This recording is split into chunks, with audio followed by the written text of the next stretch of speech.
аймак, айыл чарба, билим берүү, ишкерлик, инновациялык долбоорлор, өлкөнүн жана инсандын өнүгүүсү, жамааттык медианын эл собол программасында ар шаршемби 13:00 жана жума 12:00. Бизге Facebook, YouTube'дагы жамааттык медиа баракчалары аркылуу кошулуңуз. Ошондой эле аймактардагы жамааттык медиа радиолорунан угуңуз. Саламатсызбы жамааттык медианын көрөрманы жана угарманы, сиз түз эфирдеги эл собол программасын көрүп баштадыңыз. Эфирди мен Айгерим Кубатбекова баруудамын.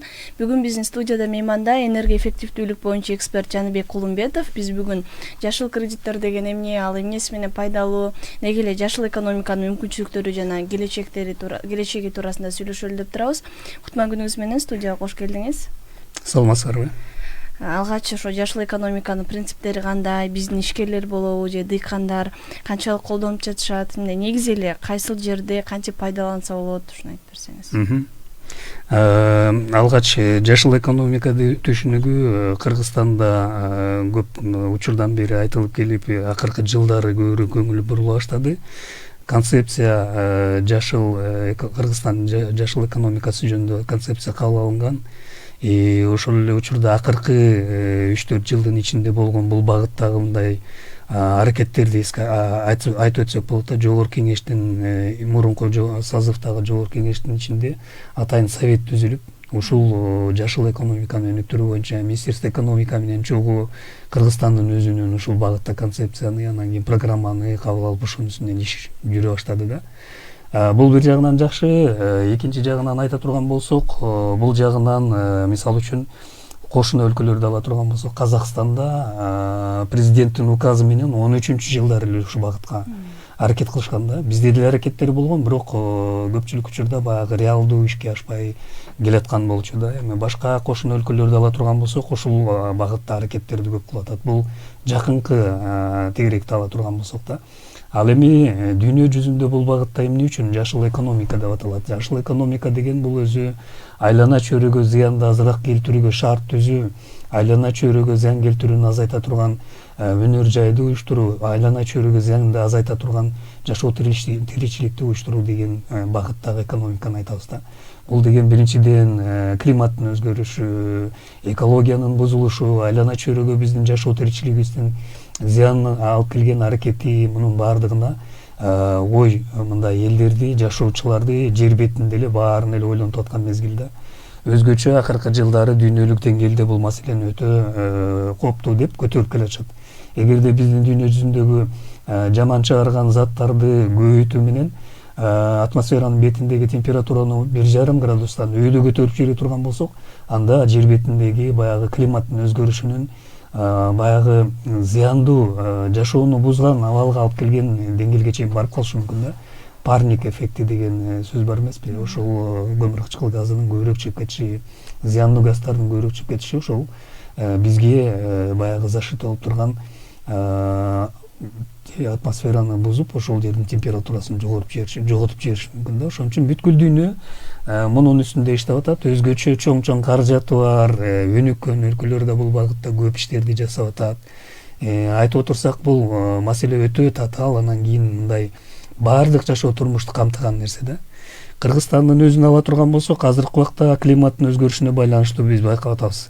Илгери убакта суудун жетишпегендигин баардык региондордо байкачу болсок, бизде 1-3-4% мындай тегиз баягы айыл чарбасына ылайыкталган жерлер, калган жердин баардыгы тоолуу зонага көбүрөөк кирет да. Ошон үчүн бизде сууду дагы иштетүү мындай бир татаал, анан актуалдуу маселенин бири. Мисалы үчүн чүй зонасында суу жетпей калды деген маселе мурда көтөрүлчү эмес. Акыркы 2-3 жылдын ичинде бул маселе көтөрүлүп атат. Ошол эле убакта көп жерлерде сууну жеткирүүнүн системаларын деле толук иштетпей келатабыз. Бул бир багыты да. Экинчи жагынан электр энергияны чыгаруу багытында да бизде Союздун убагында жетишкендиктердин үстүндө азыраак эле аракет менен кошумча чыгаруу мүмкүнчүлүктөрүнө жеттик да. Бул деген сөз баягы биздин климаттын өзгөрүшүнүн таасирине даярдыгыбыз азыраак деген билдирет. Ошон үчүн биздин өлкөнүн өзүнүн программасы болуш керек бул багытта. Айлана чөйрөгө зыян келтирүүнү азайтыш керек. Өзгөчө тоолуу зонага катары Кыргызстан кирген өлкө, ушул биз сыяктуу өлкөлөр бул жаратылыштын өзгөрүшүнө, фауна флоранын өзгөрүшүнө, анан жаратылышта болгон байлыктардын баардыгын туура иштетип пайдаланууга шарт түзүшүбүз керек. Мөңгүлөр көп бизде Кыргызстанда. Бул Борбор Азиядагы суу менен камсыз кылган, энергия менен камсыз кылган, бир мезгилде жанагы Кыргызстанды даже отун камсыз кылган өлкө деген деңгээлге чейин өнүккөн учурлар болгон да. Ушул эми эгерде буга туура көңүл бурбай турган болсок, мөңгүлөрдү да азайууга алып барып атат. Суунун азайганы бизге көп таасирин берет да. Биринчиден, суу аз болсо электр энергия азыраак чыгып калат. Экинчиден, сугат жерлерибизге суу жетпесе, биздин өзүбүздүн айыл чарба багытындагы өстүрүлүп аткан продукталарды өзүбүзгө камсыз кылганга жеткире албай калган абалга жетишибиз мүмкүн да. Мунун ар кайсы тараптары көп. Ошон үчүн мунун баардыгын эске алып турмушту уюштура турган болсок, жашыл экономика биздин Кыргызстанда башка өлкөлөр сыяктуу эле өтө актуалдуу, бүгүнкү учурда аябай көңүл буруп, ушул багытта иш алып бара турган багыт десек болот да. Мамлекеттин акыркы мезгилде буга көңүл бурганы бул туура багыт.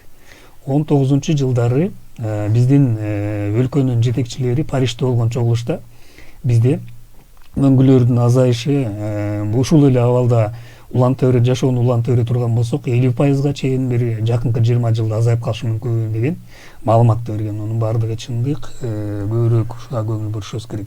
Ошон үчүн ал багытта дагы биздин өзүбүздүн дүйнөлүк деңгээлде алган милдеттенмелерибиз бар. Аны азайтууга багыт алышыбыз керек деген. Эми былтыркы жылы болсо Глазгода биздин азыркы президентибиз дагы барып, ал жерде дүйнө өлкөлөрүнүн арасында, өзгөчө тоолуу зонада турган өлкөлөрдүн арасында бул багытка өтө көңүл буруш керек. Жанагы айланага зыян келтирген газдардын санын 50-жылдары такыр жок болгон деңгээлге жеткиребиз деген өзүнүн мындай билдирүүлөрүн таратты. Анан ушул багытта чогуу иштейли деген сунуштарын киргизди.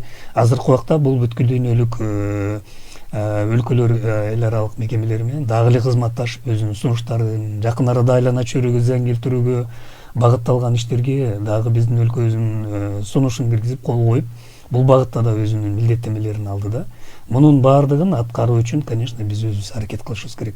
Жөнөкөй айылдын жарандарынан баштап, жөнөкөй биздин өлкөнүн жарандарынан баштап, мекемелерге чейин, мамлекеттик мекемелерге чейин, бизнес чоң объекттерине чейин бул багытта өзгөчө көңүл буруп жашоо турмушубузду уюштурушубуз керек да.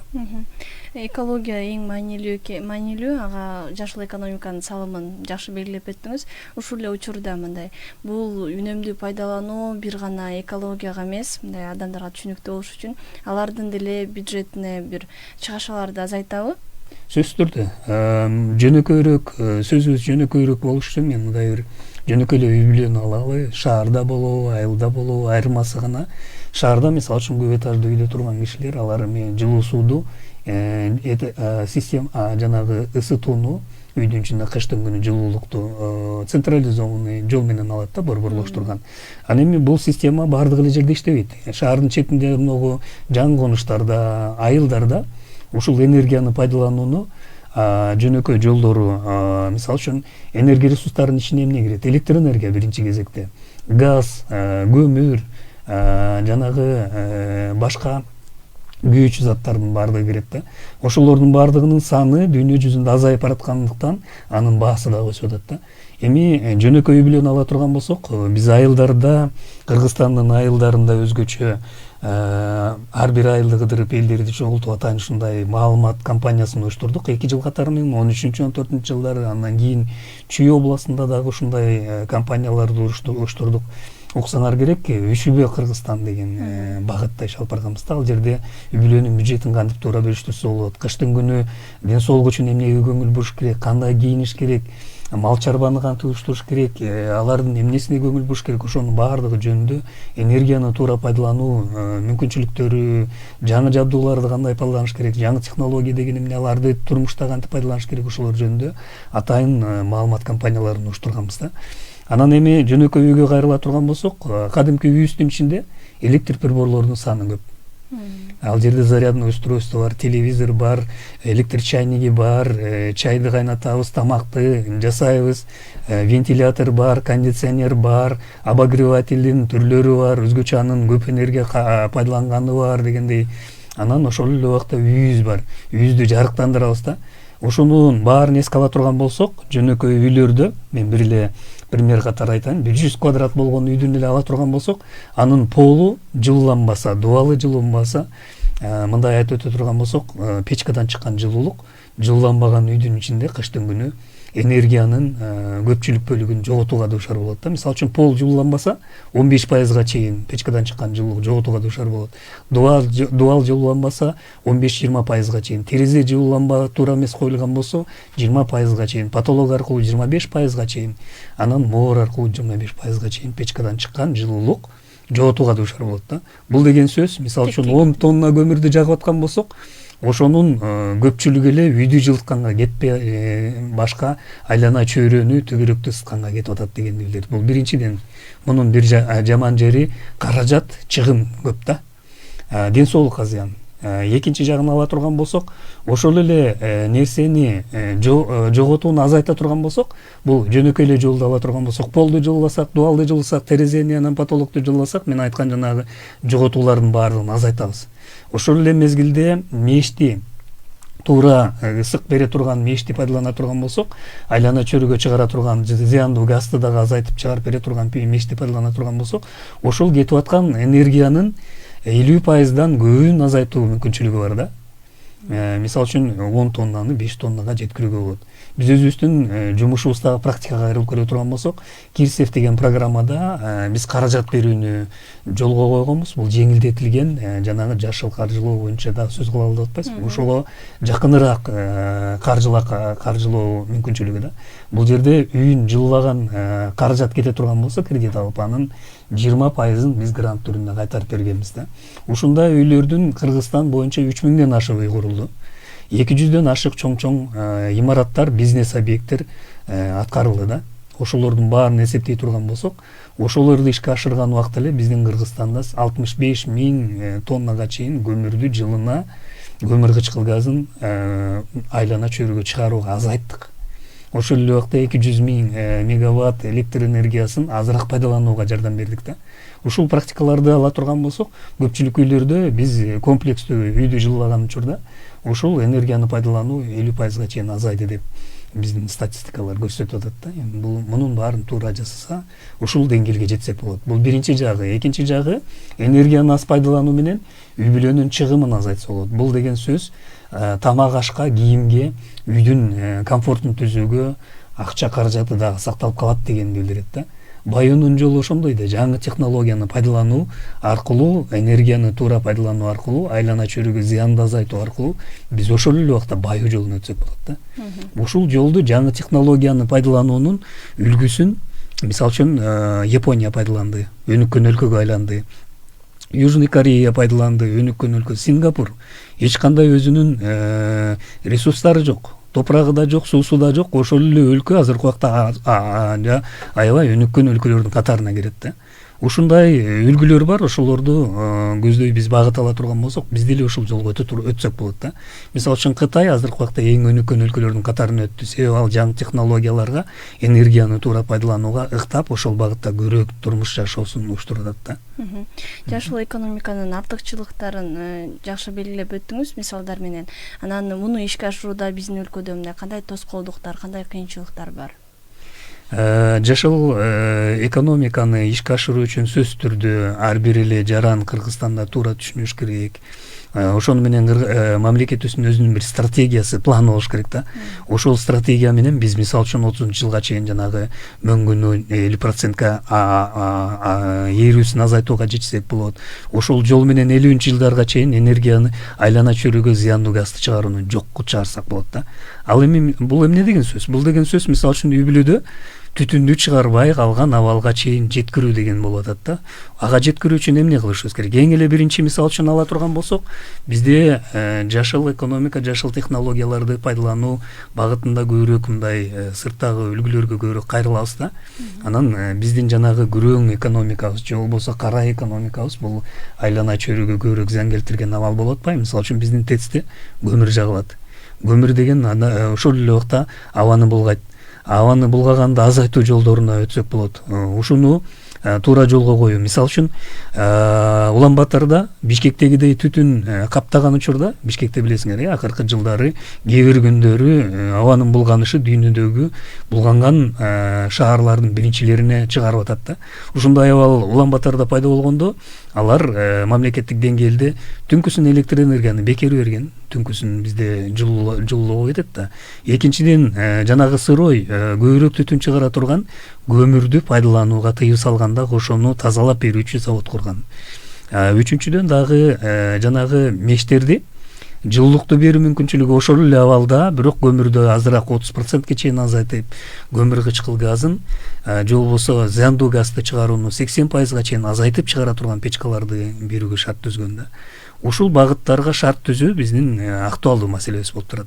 Тоскоолдук эми айта турган болсок, көпчүлүк учурда каражатты таап ошону ишке ашыруу бул биринчи биздин тоскоолдуктарыбыз деп айтсак болот. Анан жаңы экономия, жаңы технология, жаңы бизнес коюп аткан убакта сөзсүз түрдө мамлекет деңгээлде буга көңүл бурулушу керек.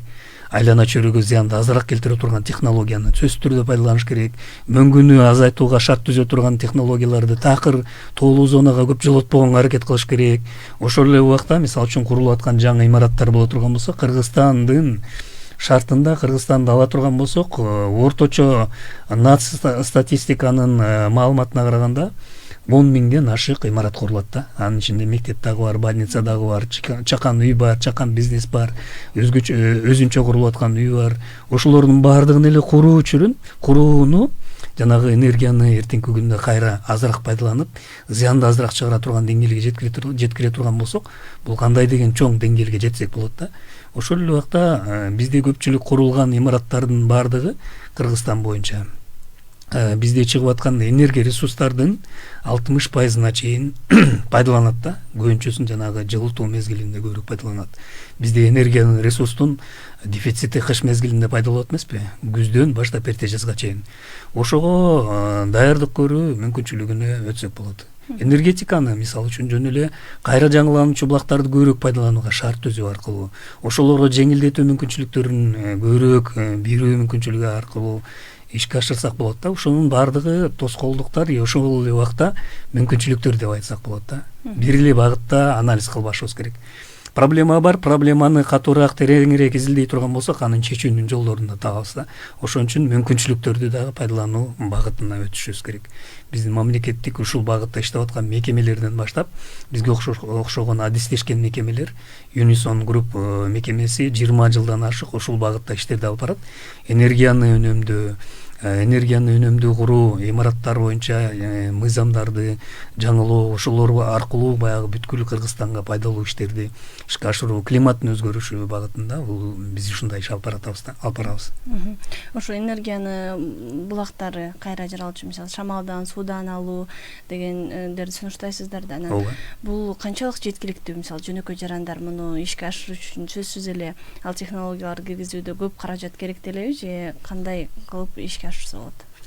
Аябай мындай татаал, анан кийин мындай көп тарапты ахват кыла турган чоң суроону коюп атасыңар да. Бул маселе, конечно, жаңы технологиялар жөнүндө кыскача айтып өтөйүн. Бул жашыл технологиялар, жанагы айлана чөйрөгө зыянды азайтуучу технологияларды айтып коебуз да, алардын катарыначы. Мисалы үчүн көмүрдүн азыраак өлчөмдө көгүскөн меш, же болбосо айлана чөйрөгө зыянды азыраак келтире турган, түтүн келтире турган приборлор, ошол эле убакта пайдаланып аткан электр энергияны пайдалануучу көп приборлор азыраак пайдалануу мүмкүнчүлүгүнө шарт түзүү сыяктуу нерселер да. Эми бул жагынан айтып отура турган болсок, бул мүмкүнчүлүктү Кыргызстан эми мамлекеттик деңгээлде акыркы мезгилде көбүрөөк көңүл буруп ушуга эми биринчи кадамдарды мындай таштадык десек туура болот да. Бирок бул деген сөз мурда жок болчу деген эмес. Союздун акыркы жылдары 90-80 жылдары мисалы үчүн күндүн жардамы менен жылуу суу алуу, күндүн жардамы менен электр энергия алууну биздин мекемелерде пайдалануу деңгээлине жеткен. Мисалы үчүн чабандар өздөрүнүн чатырынын үстүндө ошону коюп алып пайдаланган. Атайын ошондой биздин илимий ишкерлерибиз да ушул багытта иш алып барган. Биздин Ысык көлдө же болбосо башка зонада автобазаларда коюлган жылуу сууну пайдалануу үчүн, жанагы детский санаторияларда коюлган ушундай багытта пайдаланган да. Тилекке каршы ал технологиялар эскирээк технология болчу. Электрондук промышленность Кыргызстанда деле өнүгүүгө шарт түзүлгөн болчу. Ошол мезгилде мисалы үчүн Таш көмүрдөгү полупроводник заводу ишке ашпай калган өкүнчтүү. Эгерде ал ишке ашып калчу болсо бүгүнкү күндө ошол жерден чыккан продукцияны сатып эле Кыргызстан байуу жолун өтсө болмок. Биринчиден, экинчиден ошондон продукция чыгарып, жанагы солнечный батарея башка нерсени пайдалансак болот болчу да. Эми азыр пайдалануу жагын айтып атасыңар, аны пайдаланууга айылдар өтүп калды, өткөн жокпу, массовый өттү деген маселе турат да. Ооба, азыркы күндө бизнес объекттердин көпчүлүгү бул жаңы технологияны пайдаланып атат, себеби анын пайдасы көп. Айлана чөйрөгө зыян да азайтат, экинчиден жана чыгым да азайтат. Мисалы үчүн жөнөкөй эле бир приборду ала турган болсо, кондиционер. Бул прибор кышында жылуу аба менен, жайында ысык аба менен камсыз кылат. Ал электр энергияны 1 киловатт электр энергияны алып, 3 киловатт жылуулук, анан кийин 3 киловатт муздак аба бере турган энергияны бере алат да. Ошол эле убакта тепловой насос абанын температурасын алып, же болбосо жердин астындагы топурактын температурасын алып, жердин астындагы суунун температурасын алып, аны айра көбөйтүп берүү мүмкүнчүлүгү бар да. Бул жерде 3 эсе 4 эсе көбүрөөк энергияны бере ала турган мүмкүнчүлүк бар да. Күндүн жардамы менен электр энергияны алуу, бул болсо азыркы күндө жайылып баратат. Күндүн жардамы менен электр энергияны биринчи станция азыркы убакта Ысык көлдө курулуп баштады. Бул аябай жакшы сүйүнүчтүү кабар. Бирок бир 10-15 жыл мурда Кыргызстанда донор эл аралык мекемелердин алкагында прогондон болсо керек эле, мен точно эсимде жок. 25 жанагы фактардын деңгээлинде Кыргызстан боюнча өзгөчө тоолуу зоналарды камтыган жанагы электр энергияны күндүн жардамы менен алып жарыктандыруу, ошол эле убакта медициналык приборлорду пайдалануу объекттери курулган да. Ошолордун баардыгы иштеп атат. Арасында иштебей калгандары дагы бар дечи. Ошол эле убакта айта турган болсок, мисалы үчүн Нарында аябай жакшы бир долбоор болгон. Жердин астындагы сууду насосту иштетүү үчүн электр энергия керек да. Ошол электр энергияны күндүн панели аркылуу алып туруп, ошол насосту иштетүү, ал жерден сууну чыгарууну бир 10-15 долбоор ишке ашкан да. Мындай долбоорлор көп. Азыр эми бүгүнкү күндө айта турган болсок, жайлоого, тоого чыккан биздин туугандарыбыз айыл жеринде сөзсүз түрдө кичинекей панелди алат. Ал 8 миң, 10 миң, 15 миң, 20 миң турат да. Ошону алып барып, жана боз үйдүн үстүнө коюп алып, жарыктандыруу, жанагы уюлдук телефондорду зарядтоо, сүттү тазалоого, жанагы сепараторду иштетүү, холодильникти иштетүү, телевизорду иштетүү деңгээлинде аны пайдаланып келатат да. Эми бул жерде дагы бир момент бар. Көпчүлүк учурда бул техникалык маалымат аз болгондуктан алар кээде ошол приборду, мисалы үчүн быйыл 10 миңге алса, кийинки жылы мощносту жетпей калды, кубаттуулугу жетпей калды, жакшы иштеген жок деп туруп, кошунасынан көрүп, кийинки жылы 15 миңге сатып алып атат да. Бул деген сөз жанагы маалыматтуулугу, техникалык маалыматтуулугу аз болгондуктан кайра каражат жумшоого душар болуп атат. Жылуу сууду деле күндүн жардамы менен жанагы коллекторду коюп алып эле пайдаланууну ишке ашырсак болот да. Бекер энергия, бекер жылуу суу. Демек мындай сөзсүз эле ал ишкер болбосо деле өзүнүн мындай чакан үй бүлөлүк деңгээлде дагы муну ишке ашырып алса натыйжалуу болот. Сөзсүз түрдө. Сиз жана жашыл кредиттер туурасында кыскача айтып кеткенсиз. Бул кимдер үчүн кантип ишке ашат, анан негизи бул программага кандай долбоорлорду сунуштаса болот? Бүгүнкү күндө жашыл каржылоо булактары, жашыл мүмкүнчүлүктөрдү издөө бул актуалдуу маселелердин бири. Дүйнө жүзүндө бул багытта алгачкы жакшы кадамдар бар. Дүйнөлүк деңгээлде жашыл каржылоо мүмкүнчүлүктөрү, атайын фонддор түзүлгөн, эл аралык деңгээлде мүмкүнчүлүктөр бар да. Аны алуу үчүн биз, конечно, өзүбүз даяр болушубуз керек. Кыргызстандын жана концепциясын айтып өтпөдүм, жашыл экономика боюнча. Ошонун бир багыты жашыл каржылоого өтүү деген багыты бар да. Бул үчүн бизде жана мен айтып отурган жашыл технологиялардын баардыгы жөн эле ишке ашып калбайт, аны сөзсүз каражатка сатып алабыз. Ошол каражаттын жеңил, оңой, пайдалуу жолдорун издөө актуалдуу маселелердин бири да. Эми Кыргызстандын мисалын айта турган болсок, бизде мындай көп масштабтагы деңгээлде иш алып барган бир долбоор болду.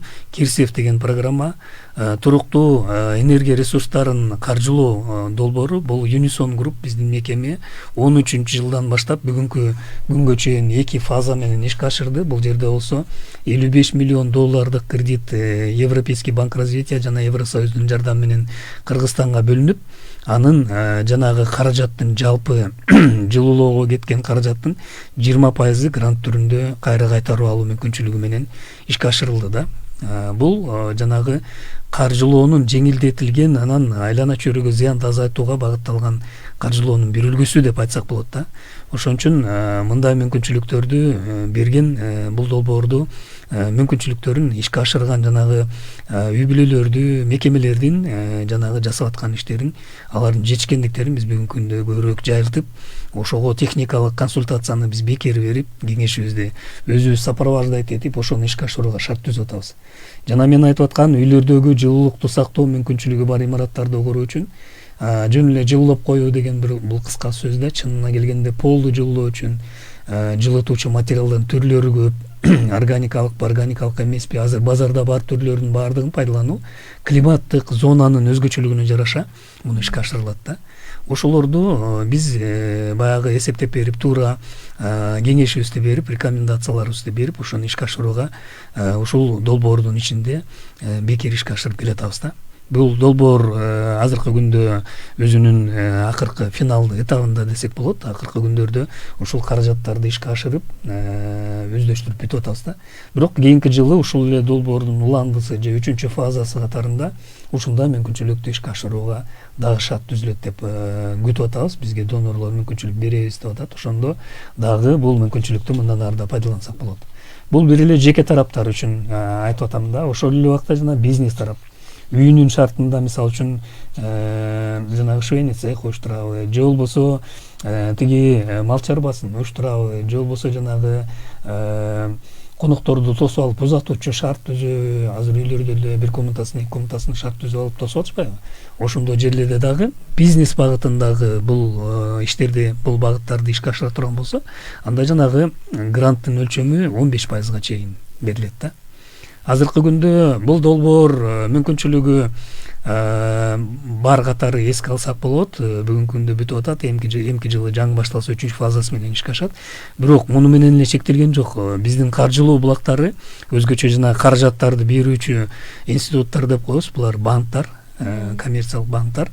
Алар деле бул багытта өздөрүнүн иштерин алып баратат. Бүгүнкү күндө Доскредо банк, мен дагы бир биздин долбоор жөнүндө айтып өткүм келип атат. Бул жерде Кыргызстандын баардык булуң бурчтарын эске алып, биз 10дон ашык консультанттарыбызды жайылтып, ушул энергияны үнөмдөө, ресурстарды үнөмдөө жана туура пайдалануу, айлана чөйрөгө зыян келтирүүнү азайтуу боюнча багыттарда консультацияны дагы эле бекер берип келатабыз да. Ошол багытта хорика сектор деп коебуз. Бул ресторан, кафе, гостиницалар багытында ушул мүмкүнчүлүктөрдү пайдаланса болот. Доскредо банк деген банк бүгүнкү күндө ушул жашыл каржылоонун дагы бир мүмкүнчүлүгүн таап атат.